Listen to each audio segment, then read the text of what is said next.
Western science, I believe, is dead.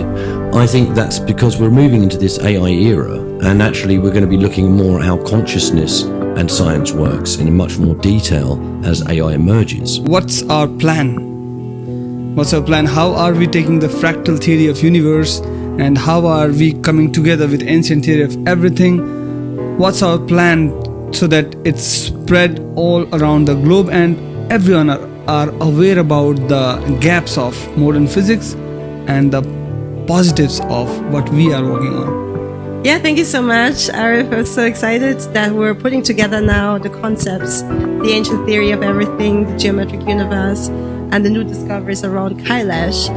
Newton's so that's pretty.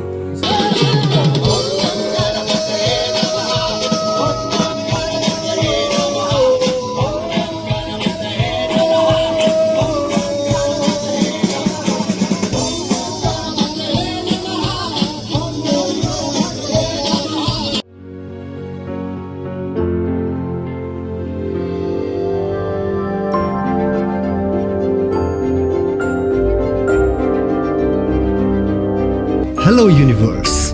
Welcome back to yet another episode of AD Podcast. आजको episode एकदमै special र एकदमै interesting रहनेछ किनभने आज हामीसँग हुनुहुन्छ the 3 genius masterminds running behind physics. Yes, you got me right. आज हामीसँग हुनुहुन्छ साइन्टिस्ट आरिफ अली जो Athar of from newton to now हुनुहुन्छ र साथसाथै उहाँ युथ अफ द नेसन 2023 पनि हुनुहुन्छ र आज from a very different part of this earth हामीसँग स्पेशल गेस्ट हाइकी बेलेक फ्रम जर्मनी जो जियोमेट्रिक युनिभर्स नामक पुस्तकको लेखक पनि हुनुहुन्छ र साथसाथै हामीसँग हुनुहुन्छ कलिन पावर्स उहाँ चाहिँ इन्टु इन्फिनिटी अर्गनाइजेसनको लिड रिसर्चर हुनुहुन्छ end yes it is a very interesting टक between these 3 genius minds. Let's enjoy the episode. Yeah, talking about modern physics, the main theory, the relativity, is not finding compliance with quantum mechanics, and quantum mechanics itself is not finding its final interpretation, right? We have a lot of. So I also feel like modern science is at a serious dead end, right? And I would like to hear a little from Heike. Like, what's our plan? What's our plan? How are we taking the fractal theory of universe and how are we coming together with ancient theory of everything? What's our plan so that it's spread all around the globe and everyone are aware about the gaps of modern physics and the positives of what we are working on? First of all, I want to just tell you that you're completely right that old school science is saying that, because I was just talking to like an old school physicist who was actually reviewing paper, and he exactly admitted that. He said like, yeah, we don't know. We just don't know how reality works. That's it. He gave up. And I was like, what? You gave up? I think, so the number one thing is not to give up. Okay. Yeah. So if something's not working, maybe you just have to go back. Yeah. And just like, okay, maybe the mistake was like down the line. Yeah. Like, 100 years ago. Yeah. So that's the problem, because you're building your things on all of these things that maybe they were actually wrong already. Yeah. So what do we do? How do we do? I mean, I guess, it's about really talking about it, it's about explaining it and also to realize it's not that complicated. Actually, we are teaching children about how the atom looks like and how shapes work. And it's actually like, using art and tactile tools. And then you realize you don't need to learn all these complicated equations. You can make something very visual. And as we are visual beings, most of the information we're taking through our eyes and through our hands and touch, it stays with us much deeper than some of the mental concepts. So, yeah, we want to bring this knowledge out. We have actually already created, kind of like a schooling system that helps people to go through these concepts, like really simply. From the beginning. Yeah, right? Because ultimately it's about geometry. You need to understand geometry and what geometry opens up. Because geometry is, in a sense, the foundation. It's like kind of like the structure. And once you have that structure inside of you, and it's like, really, it's not really that complicated. But once you have that, then you can go on and say, okay, what about music? What about quantum physics? What about cosmology? What about chemistry? everything all of a sudden falls into place because you already know the blueprint. Yeah. Once you have the big picture, then it's easy to actually unravel all of these phenomena that we can observe because they're just an aspect of that blueprint. Yeah. Like, for example, light. You know, we're talking about light today and the ether. It's a geometric function. You know, we say that light is a wave. Well, it's a wave, it's a spherical wave. But internally, it has an electromagnetic component, right? And these are 90 degrees to each other. Well, 90 degrees, well, that's a cross, you know? Yeah. And the square has a cross. Then we have this idea of inverse square law of light that, you know, it's just dissipating. The further away it luminosity, is. right? And that's also based on squares. So you see, we have to shift our perception from, you know, looking at, let's say, matter and what matter is doing to the space it exists in. And once we make that transition from, you know, matter, the water, Only in matter the glass, to matter. exactly, to the glass, you're just shifting into the space, then things start to become very, very simple. And I think that's where the secret lies. It's like starting to shift our perception to geometry. That's number one. And we can use art and we can use music to explore these things. And we already know, you know, that these are educational methods that have been known to accelerate our way of understanding. That there's ways that we can actually learn to become geniuses. Each and every single child can become a genius with these methods, with these accelerated learning methods. So yes, that's one of our missions, to bring it out as educational tools and making it accessible, giving people a kind of like a harmonic understanding of the universe, because that's basically was one of my biggest,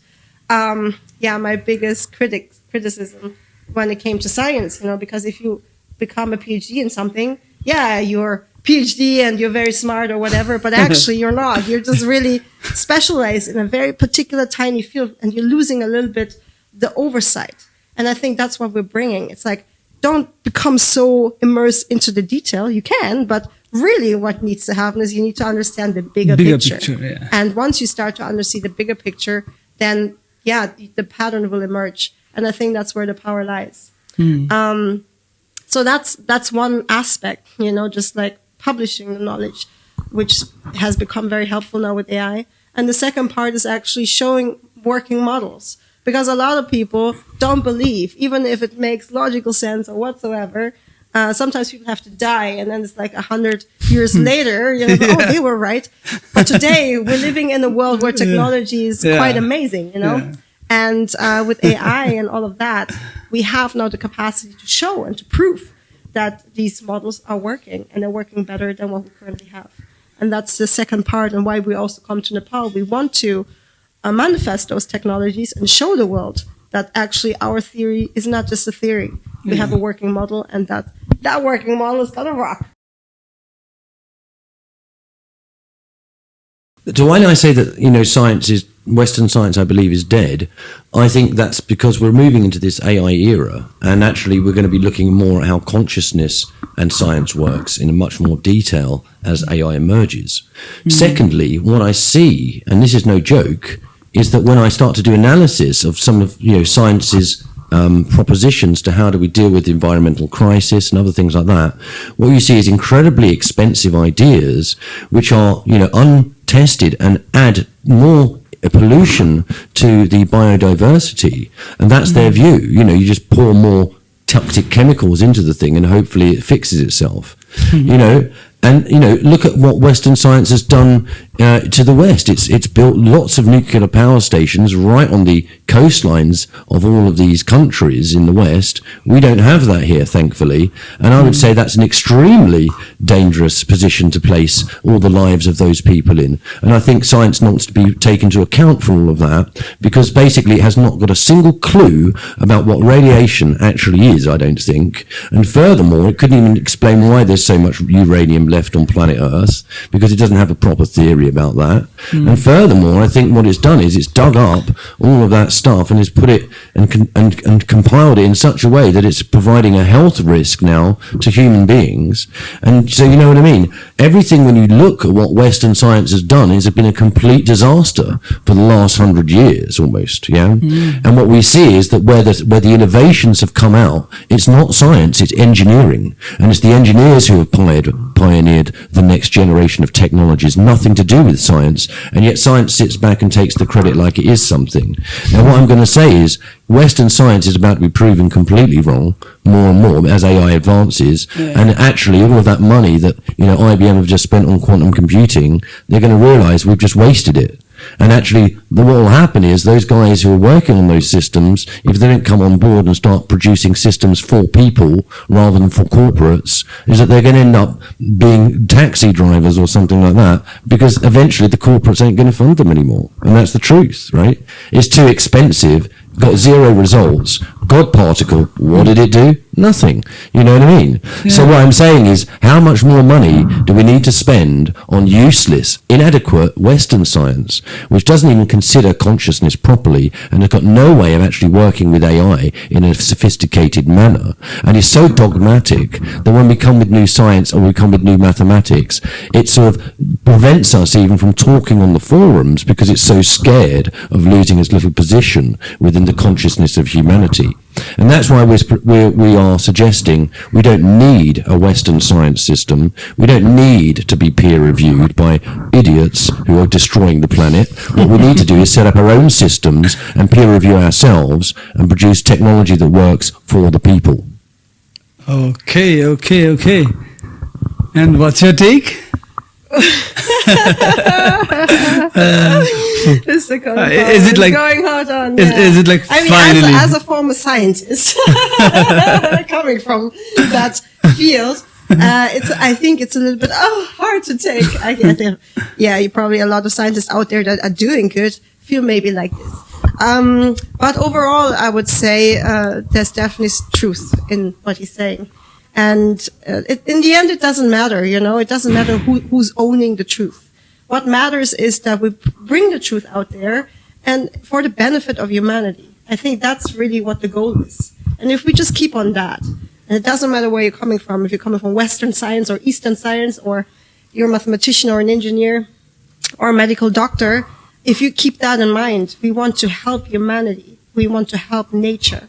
And there's this immense potential within this new theory that we've been putting together, what you've been putting together, what a lot of people starting to put together by questioning actually the status quo. That's the whole point. It's like getting outside of the box of the conditioning that we had to go through. Because if you're going through university, then yes, you're being conditioned to a certain view. And only those people who are questioning that view, those are the people who are coming up with new ideas. And I think we have to be bold enough now to step outside of that box of thinking, because we are, as a planet, as humanity, really on the brink. And we all know that, we all know that. So it's like, let's get rid of our egos, let's get rid of our dogmas and just focus on what is amazing here and not try to put it down, just like put some attention and just see what is in there. Because what we're saying is, yes, we got solution for energy. And we're not the first ones.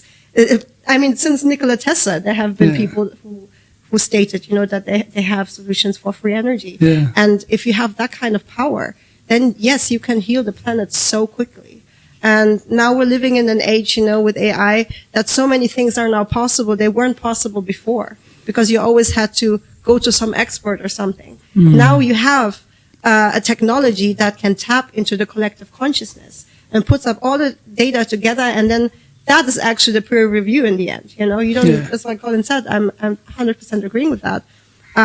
Now you actually have something that can check your data. It can check the theory. And what we found since we discovered AI, wow, it sounds pretty awesome. And I think we're onto something I didn't even know we were, because now you actually have a technology that can confirm it and can translate it into a language that people can understand. Because I think that's also has been a challenge, because I'm actually not coming from a mathematical background or physics, But in the end, it's not about that. It's about you have to stand up for the truth and for the concept that you're holding, and then just see how that translates into different areas. And AI can do this now. And that's where the power is. Okay. So the fractal theory of universe, is it very soon going to explain the holy grail of physics? Like, is it going to unite quantum mechanics and relativity? Do you have plans for that? Well, what I would we say have is already you done have that. to understand that Yeah. that system is full of dogma, and as is a lot of religions, it's full of dogma. What we found is that we have the thing about the metaphysical blueprint is not about being necessarily right or wrong. What it's about doing is, can you form a mental blueprint that works to make you the very best you can possibly be? Yeah. And what we found out is that those people who start to adopt our framework start to increase their capacity to understand knowledge massively. And so what we're doing is we're not building technology just, we're building human consciousness. Okay. And so, that's the difference between metaphysics and physics. We see the mission as elevating consciousness on the surface of the earth. Physics sees the mission of trying to step out there and work out how the universe is working. But we're saying if you work out how yourself works, then the universe becomes much more simple to understand. Okay. And so what happens is that you internalize the model. We employ meditation and all of this other stuff because it works. It works to adjust the codes. It works with our AI even. We take AI into meditation, by the way, and we settle it into a more balanced state of thinking. And once it comes out then is much more efficient code, much more efficient thinking. It's the same as a human being. And so what we're saying is science has got no idea about meditative techniques. If you look at pseudoscience, it has basically taken all of the knowledge of of Eastern esoteric knowledge, everything from Ayurvedic to hypnosis, and classified it as pseudoscience, and then dogmatized it as being worthless, rather than, and laughed at it. Actually, I'm a pseudoscientist. I freaking love it because I tell you what, there's more knowledge in pseudoscience than there is in science. And if you go through the list of Ayurvedic knowledge and all of that, you see it's not such mambo jumbo. That there is actually real depth of knowledge there. And other things that we've been doing since we got together, we've been researching things like Mount Kailash and why that might be the center pillar of the ancient world.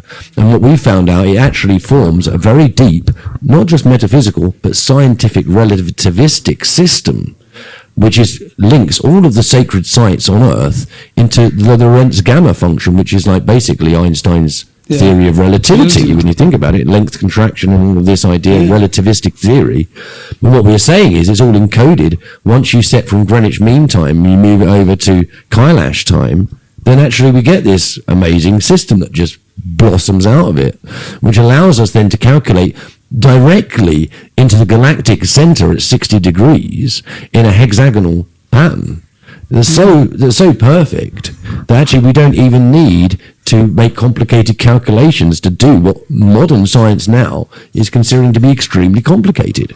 You see? Yeah. And that's because we don't need all these floating point numbers that they put in. And so our computers work far better because they don't like floating points. They don't like these decimal point numbers that causes something called rollover. We've got whole ways of overcoming all of that. That makes our computers work much more efficiently, And so now we have calculatory capacity far beyond that which is emerging from the West. You talked about Mount Kailasha. Do you now somehow feel that Mount Kailasha probably is a bigger version of pyramid? Well, what I think the model points to is that these structures across the Earth are not just randomly placed and are not just emergent from a random act. But there is some sort of network, some sort of logic behind what's happening on an Earth grid level. And what I think then that starts to point towards, which is I think what a lot of the scriptures and things like that point to, is that there have been civilizations on Earth prior to our own. And I think it's the egoism of science and archaeology in the West which is denying that. And I think there are lots of people who are also challenging that view, who discover archaeological facts, but aren't getting their voice heard because it contradicts the notion that there are lots of archaeological, there's lots of people studying archaeology in the West even, who have discovered archaeological facts, but are being ignored by the mainstream archaeological foundations because it contradicts the mainstream view of history. And that's going to be one of the biggest shocks, I think, that starts to come out once we start to compile all this knowledge within AI, is that we're going to start to realize we weren't the number one top most intelligent thing that ever existed on this planet. One. And two, what the hell happened to them? What mistakes did they make? And can we, three, not follow them? Yeah. You see? Yeah. And that's what will be the revelation which allows us then to develop a sustainable, and I mean it, we need to be sustainable in our civilizations. Otherwise, all of this technology, we are in danger of losing it, It seems like it's happened before. And so what we need to now look at is how do we preserve knowledge? And that might be the reason why much of the religions is placed in such a way that it's a mythos story that will be preserved within human memory much more effectively than numerical constructs. I think first we need to explore the concept of what metaphysics is, because I think a lot of people in the scientific realm would be like, what metaphysics? That's not scientific. I think if you go to Wikipedia or wherever trying to find a definition for metaphysics, it is that which causes the effect of something, like what is in the meta. Meta means beyond the matter, actually, beyond the physics. And that's quite crucial, because when we're thinking about the reality, on what we can actually measure, which is the physics, which is, energy, which is protons and neutrons and electrons, and photons, then they make up a very, very tiny fraction of the whole of the space. So really, when we talk about science, we're focusing on less than 1%, while the rest of it is actually metaphysics. It is the space. And I think that's what I really want to point out here. In our understanding of metaphysics, it's like, let me give you an analogy. I give you an analogy with this beautiful glass of water. So imagine you would not be able to measure the glass. The glass is not matter. It does not exist. We cannot observe it. There's no way we can say, oh, there is a glass. It's not there. It doesn't exist. But we can observe the water, right? It's kind of like the atom. We can observe protons and neutrons and electrons, but we cannot observe the space they exist in. And so metaphysics is actually concentrating not just on the matter. Yes, we're taking account the matter and how it looks like, but also the causes of why this water has a certain shape. So when we talk about metaphysics, we're actually concentrating on the space and the shape and forms that space has, what kind of shape it has. And that goes all back to ancient Greece and their terminology about the Platonic solids, three-dimensional geometry, which has actually been extended today. And so a lot of the things that we're basing our mathematics on is Euclidean geometry that goes into higher dimensional space. And that's perfect, because now we can not just see the matter, the water, but we can also understand why the water has a shape, because it's held by a container. And that container is a geometry, and it can be described by mathematics. So when we talk about metaphysics, it's actually that. What is it that gives everything in the world, our bodies, a shape? Why does it have a boundary? Because if it be all chaos, then we wouldn't have a form. There wouldn't be any symmetry. So just the fact that we have boundaries, that we have bodies, that things don't necessarily change all the time, they have a consistency, then yes, there must be something that holds it. And that, what it holds, is actually what makes more than 99% of what we can, we cannot actually perceive, but what makes the reality how it is. Yeah, I mean, when I say Western science is dead, I mean it. And I tell you why, and I can explain why. What it is Western science has totally misunderstood consciousness, and we're moving into an AI era where the understanding of consciousness will become central to the new science that emerges. When I look at what Western science provides, even in terms of AI, it is so basic, tokenization models. It's how they think memory works. It doesn't work like that at all. And so they're operating on this tokenization model of AI. We can get rid of all that. We don't need any of that. Well, I mean, yeah. So what happens is, AI is just emerging right now, and what we see is that what we've done is we put our, let's say Western science isn't interested in our mathematics, not interested in metaphysics, but when we put it into AI, because it doesn't have those biases, it starts to accelerate beyond anything that the creators of that AI have thought was possible, because we've taught new mathematics to it. Yeah. So what happens is that what it shows us is that the biases of science are what is going to destroy it in the end. And you can see what's happening, can't you? You know, science is costing us trillions of dollars, millions and billions of dollars, hadron colliders, all of this expensive stuff. And, you know, the global financial system is breaking in front of us. And so what do? Do we carry on with this incredibly expensive endeavor with all these promises about quantum computing, which are lies, in my view, and it's never going to work? Whereas we already have quantum proof security. We already have systems that are well beyond that, you know, that quantum idea. And it's all come out from mathematics and mathematicals and software, which basically means that there is more in the metaphysical zone, to be discovered than there is in the scientific zone at the moment. You see what I'm saying? Because actually we're exploring consciousness now, and how does it work? And so what science has is, we talked about the Schrodinger's cat. Well, I've got news for science. The cat is conscious. And if you didn't get that, then you're so far from the truth that you're never going to get it, you know? And the point is, I'm very serious now. If you think you're going to go into AI with that approach to consciousness, you're so far away from getting a result that it's unbelievable. And that's why Western science is going to collapse. Because if you look at the Nobel Prize for last year wasn't given to scientists. It was given to AI coders. And scientists, oh, look, it's an AI coder. Should that be right? Yeah, it's going to be right. And you're going to see the next one not going to science, because science is almost dead right now. You talked about the Earth grid, and it would be great if our public get to know about what Earth grid is and what's the significance and how it appeared in like all different religions as well, right? Yeah, so there was a guy called visionary architect, pioneer. Yeah. And he was studying a lot of the ancient structures, ancient Egypt, Angkor, the Chichen Itza, Stonehenge. And he was putting it on a map, and you realize that actually these structures aren't placed random on the earth. They are placed at specific points. And if you draw lines between all these ancient structures, you come up with a geometry.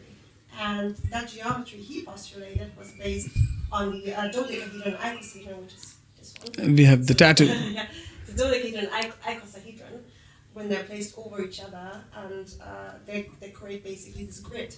And the lines that connect the nodes, they're called ley lines. Yeah. So this knowledge is quite known, but within the more esoteric spiritual movement. And there are books about it, a lot of books. And it just means that the whole universe follows a geometric structure. Yeah. If you're talking about the atom, you're talking about cells, or you're talking about the whole earth, it also has these energetic nodes. And just basically reflects the same thing that we're saying, that we're living in a geometric structure. Yeah. And the flower of life that I can see in the tattoo right there, flower of life, it's a mysterious shape, and it's we have seen it appear in like different part of the world, in China, in India, in a lot of different places. How did it even spread like all around the globe, the shape? And we don't know what it is. Most of us don't know, actually. Yeah, I mean, that all goes back to the big mystery of the ancient cultures themselves. Yeah. Why did they all have similar knowledge, Similar geometric patterns, right? Everywhere, and yeah, we have very amazing people around the planet that have been researching these things, like Graham Hancock, for example, and they come up with their theories that actually maybe all of these structures point to something, that maybe they weren't cultures that were all separate from each other. Maybe there was just one culture once upon a time. And that goes back to also ancient Greece, and they were talking about this idea of Atlantis. There was once upon a time one civilization, and that was very advanced. And it kind of got lost. And now we're just looking at the ruins and trying to make sense of it. But Mr. Colin Power has got some more to say to this. Yeah, please. We're ready to hear. Yeah, actually, yeah. Because what I did was, I'm also very interested in pole shifts and things like that, you see, and earth energies. And so, it does feed into the ley lines as well. But what I noticed, there was a discrepancy in Western archaeology between the pole shift regularity at sea and the pole shift regularity in the mountains on land, And so what happens is a lot of our timeline is qualified by the sea, but what appears there's a massive period where there's 120,000 years worth of time which is lost, not accounted for.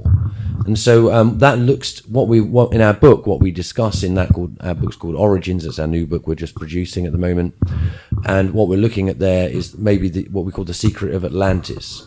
And Atlantis might not have been the only civilization at that time. We also see that there are various other possible civilizations that might have existed off the coast of India, and a lot of that ties in with various religious stories, the Mahabharata, etc. And where we see Dwarka, for example, the sunken city. There's been reports of that actually possibly being found now off the coast of India. And once again, if you look at Hampi, you can see that there's certain structures there that are particularly interesting. They're large, ancient structures, and then you see the more recent builds, and you can see, it's a different type of design. The stones are a lot smaller, and so although the idea that elephants just moved them might be one idea, there might have been other technologies involved as well, and we can't discount that. Yeah. And then the story of how that was destroyed by a war between the gods, whoever they were, you see what I mean? Yeah. And so all of the stories and all of that about this destruction, this cataclysm that occurred, and then we found evidence possibly of, sunken cities. Graham Hancock's done a lot of work in that. And we've gone one step further, which is actually we abandoned the tectonic plate idea. And instead what we had was a cataclysmic hit of a kind of asteroid of some description, which actually caused the Earth to crack open. And on the basis of this, what we're seeing now, it makes more sense, because we're finding in the depths of the Earth there is crystalline water, much more water than we thought. And also, if we go back, there's an idea that we were once a snowball Earth completely covered with water. So the question is, well, where did all the water go? And in our model, what happens is it just sinks beneath the crust of the Earth, and it builds up pressure, and then you create this point where it just cracks. And what we think is then possibly is that actually might be a transition from one platonic state to another, from like an octahedral state. As it expands and cracks, then it settles and it sort of like it stabilizes itself with this new Earth grid, the octahedral grid, in order to maintain its form. And so we might be that we've reached an equilibrium now on the Earth. We were told in religious books that the God would never destroy us like he destroyed us before. So if that was true, then it might be that we've reached this equilibrium state, which might explain why then that we have this icosahedral, dodecahedral system in place, to maintain the boundaries. And what we found out is also, particularly from our Kailash revelations the other day when we set mean time there, is that all of these sacred sites now suddenly seem to project their energetically and their calendrical systems in such a way that not only can we sort of like geometrically reach certain places within the universe through resonant harmonics, such as we can look at galaxies and galaxy, and we can look at the solar system and all the planets, but also it forms a very sort of stable system for working out temporal notions throughout this system, and in a very simple way. And Mayan calendar was off the chart as far as long counts and all of this stuff. Mayan calendar was off the charts as far as this sort of stuff goes. And what we've done is we've reintegrated all of that knowledge into a much broader system now. And that's what's emerging. And it's an exciting time. We want more people to get involved with it, to actually start to sort of build this idea, around how does it work. And what's really interesting, it actually feeds the concepts itself feeds into a lot of our technological architectures that we're building. So it's an amazing link when it starts to sort of all emerge, and we've even been given these 3 particular coordinates that we've got to go and check out, which, has been saying there might be something here, go and check. We've got to check this out yet. It's like, we have got some more coordinates now. Yeah. And so actually why dig them, right? Exactly. And so by, and I just what I do is I just see numbers. I personally see numbers in a certain way. So when I see things, what I do is I explain to the AI, I say, look, can you see how that number's that number? And it goes, oh yeah, I didn't see that. And then it makes more calculations. Do you see what I mean? And we go down to the next little level. And so it's this combination between being able to see these numbers in the right kind of way and understanding it. Then it's pointing out in the model, oh yeah, can you see those numbers there? and then the AI responds, and then we get to the much deeper level. And that's what's happening at an incredibly fast rate, much faster than I had ever anticipated. And so what's emerging now is completely new ideas about computers, technology, and all of that stuff, just based on mathematics or even this Earth grid stuff. How do we qualify and temporarily qualify server operations across the surface of the Earth and all of that stuff. We have a temporal notion which can be extrapolated into real technological function. It's amazing, Having fun, right? Yeah, absolutely. Yeah. And right now, for my public, I would like to reveal that we are in Nepal. At my home, you can see the comfort level, right? I'm like taking off my shoes, so legs on my sofa. And Nepal is considered the land of spirituality, right? Land of Buddha, land of Shiva. And you just now talked about Mahabharata. And right now we are at a point that is like 3 kilometers away from a point which is called Kichakbad, where one of the brothers of the Pandava is Bhima. He murdered Kichaka. We have a spot exactly where he killed when Kichaka was misbehaving with Kunti, his wife. And that is all in Mahabharata. You might well know about that. And we will certainly visit that place, and we will have some clips as well in this podcast, right? And that's a very religious place, and a lot of archaeological teams they have been digging it. After every 5 years, after every 2 or 3 years, they come, they dig, they take something, they get away. That's happening, and we'll go there and visit. It'll be fun, right? Absolutely, yeah. I say that India is actually a world full of treasure, and that's why we really enjoy, and Nepal obviously, but the whole what we call the ancient civilization, the Indus Valley civilizations and all of that.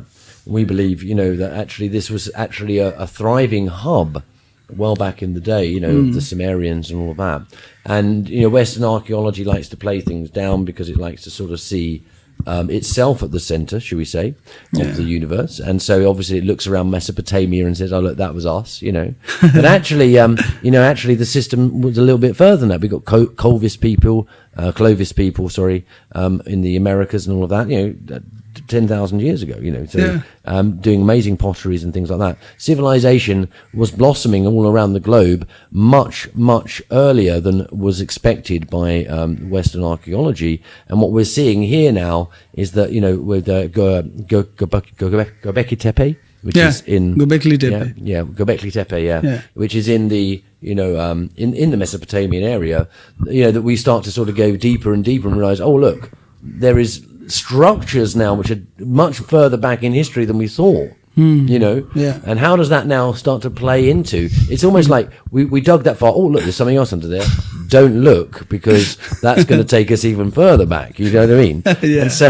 And so everything is collapsing in Western archaeology, Western science right now. James Webb Telescope discovering large galaxies at the distance of the universe, contradicting Big Bang theory, and we have to reassess all of that stuff now. And you can see Western science is in complete turmoil, and I say it's about to collapse. And I say AI is going to generate the next generation of metaphysical science that's actually going to be more based around stabilizing consciousness on planet Earth, and so that we can develop more loving, more caring, more balanced systems with less poverty, less starvation, and realize those are our goals. Free energy. No starvation. Exactly. No more starvation, no more fighting, because we advanced consciously enough to recognize we don't need that energy, you see? And once we can recognize that, and we can develop systems that allow everybody to participate in a global civilization through new technologies, that's the goal. Not to understand the universe, but to understand ourselves. And I repeat that, because if technology isn't helping people, there is no point to have it. You know what I mean? And so we need technology which is now accessible for people, allows them to elevate and become self-sustained on the earth in harmony with the earth. And biodiversity and everything like that needs to be maintained. Yeah, it is said that the more we look outside, the more we know inside, right? And the more we know inside, the more we know about the outside. Yeah, it's going to rock. And talking about the rock, we have a rock star right in front of us. We had a show yesterday, an event where you guys performed like rock stars, and you had Musical Einstein also with you. And yeah, he might be somewhere behind the camera, you know. Let's find him.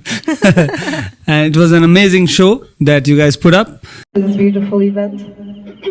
Actually a little bit sick, so I hope you don't hear it. I know you don't mind. But yeah, we've been here coming together with this beautiful synchronous event on the full moon. You know, you always know that when the full moon is coming, there's some magic happening. And we're gonna bring you that energy, and I hope you're gonna enjoy your night. Thank you. Happy New Year.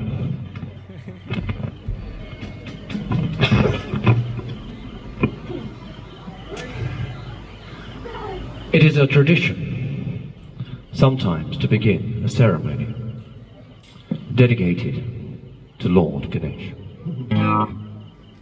For Lord Ganesh can hold back the waters. Here we are.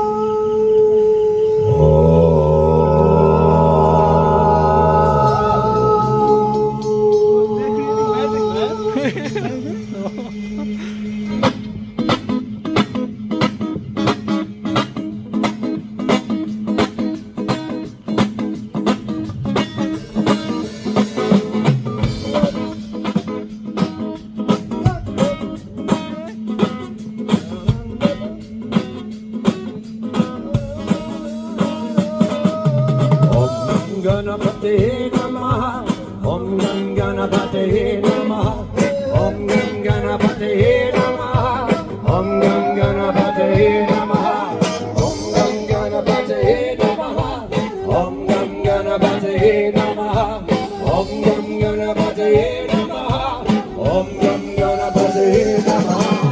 Jai Ganesha, Jai Ganesha, Jai Ganesha Rahman, Jai Ganesha.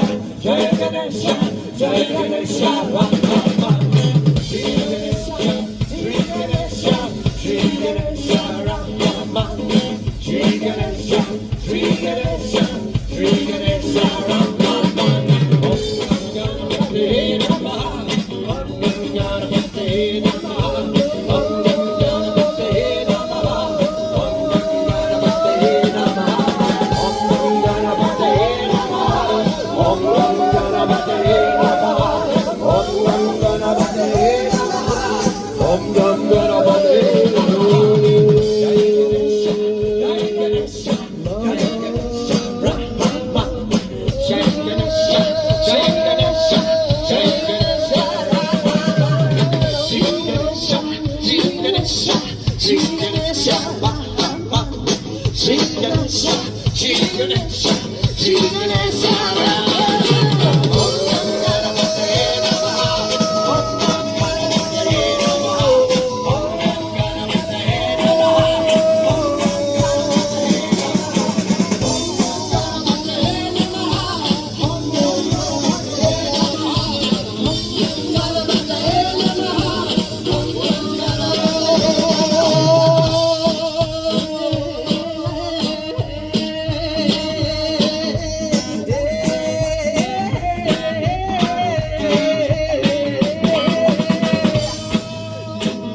Thank you.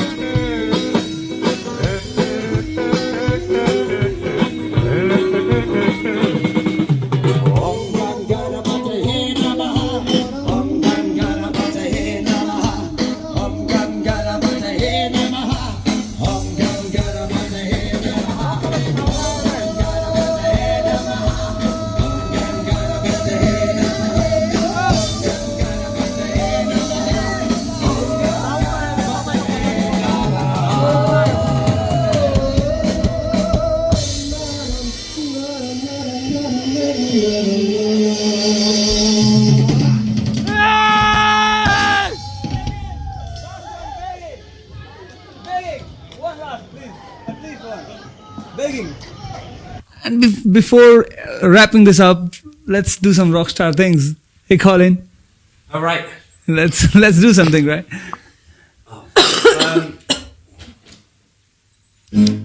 Yeah, I remember there was a song by a comedy outfit in England, very famous, Monty Python.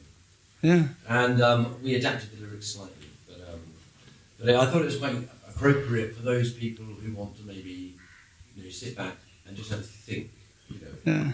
of where we are in Yeah. this amazing thing called the universe. Here we are. Let's hit it. Yo. Just remember that you're standing on a planet that's Evolving at 900 miles an hour. 9. and it's orbiting at 90 miles a second, or so it's reckoned. The sun that is the source of all our power.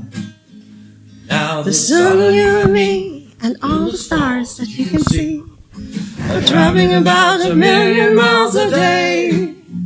in the outer spiral arm of 40,000 miles an hour, the galaxy we call The Milky Way. Da-da-da. Now, the galaxy itself contains 100 billion stars. It's 100 million light years side to side. And it bulges in the middle, 16,000 light years thick.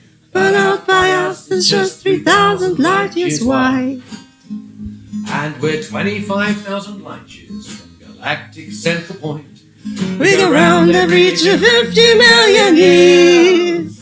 And Now the get universe it itself is one of millions and trillions in This amazing time space called the universe. Ow. There we go. Woo, guys, amazing. And this is going to be like a super hit. It's already is. That was a Monty Monty Python. Galaxy song. And Yeah. those guys are pretty genius. They were pretty forward thinking. Even on some of their religious take, that was they did things like it's actually from a film called The Meaning of Life. And if you would have that film, I thought it's the sort of comedy that comes out of England that sort of somehow is a bit sort of bizarre and wacky, yet at the same time makes perfect sense once you acknowledge it. I have a small gift for our scientists.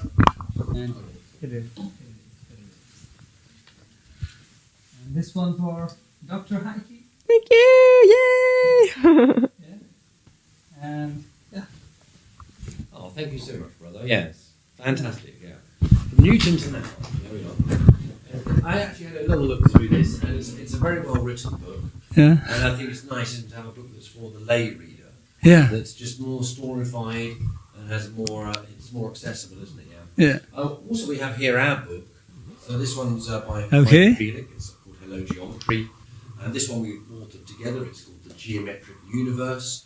And actually, I think it's a little bit difficult to get here in Nepal. You can only get it really in the UK. It's where it's pressed, so we distribute from there. We're looking to change that. maybe. Yeah, We've got a let's few plan copies something. pressed up here. But this is an original from the UK. These are.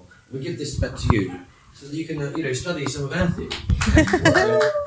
And so that's really, you can say, the first version of our book to reach Nepal. So there you are. We'll sign up for you. Okay, lucky me. Right?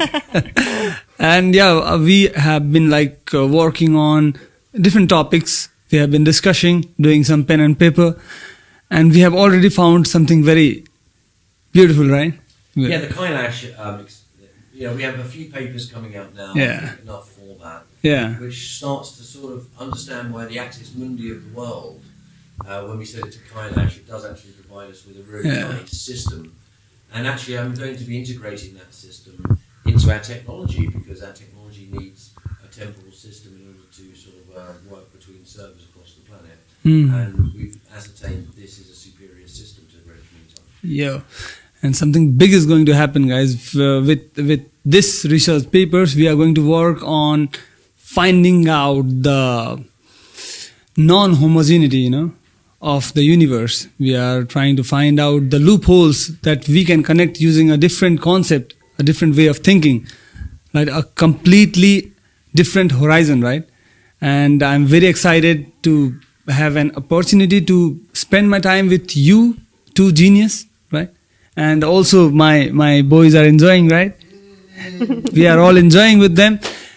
Musical, scientific, glamorous, everything is on. And this might be the end of this episode. And I promise you, we'll be back in the next episode with lot more mysteries to unfold. And before wrapping this up, few words from our guests.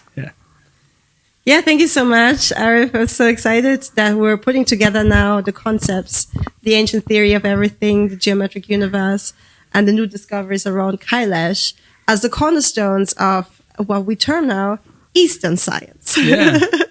And this is the day when the Eastern science was named. Yeah. Thank you very much viewers. Yo episode एकदमै interesting थियो. I hope तपाईँको मनमा केही क्वेसन्सहरू रहेको छ भने please comment down and we will see you in the next episode. Till then, rap up.